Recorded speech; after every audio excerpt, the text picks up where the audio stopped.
Well, the prosperity that STEM fields offer can only be realized if students begin working toward those fields, a goal educators hope to accomplish by introducing STEM at younger age levels. Joining me now is our Courtney May. Andy, educators and state leaders recently gathered in Oklahoma City for the Governor's Conference on STEM, which brought both educators and industry leaders together. Science, technology, engineering, and math employ nearly 8 million Americans and is keeping Oklahoma's unemployment rate at record lows. And if they did not find that workforce here, then we wouldn't see a 4.6% unemployment rate. We'd see much higher. Marty Lewis is with Gordon Cooper Technology Center and says Career Tech's focus on STEM fields is driven by the economy. The driving force for us to be involved in STEM education centers completely and totally around economic development.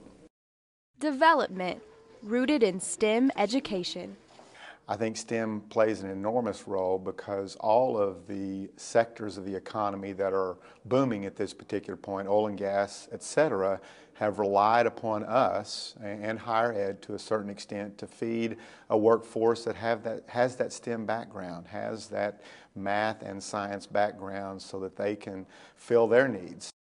And for Chancellor of Higher Education Glenn Johnson, successful STEM employees begin as dedicated students.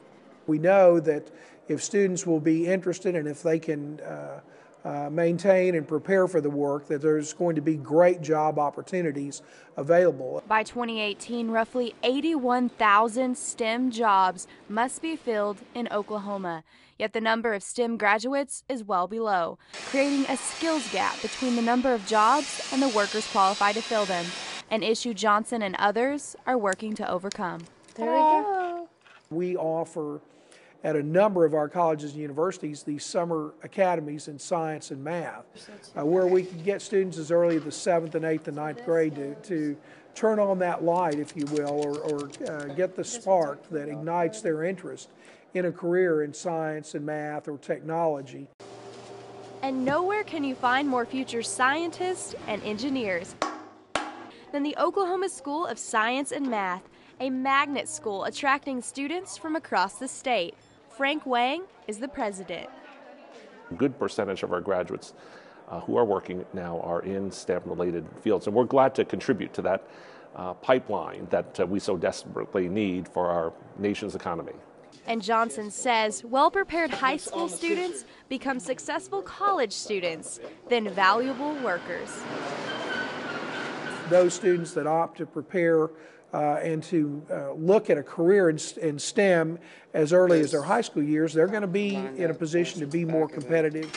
Now, many different industries are affected by the lack of skilled employees. One of the most important things for companies is to have a highly skilled workforce.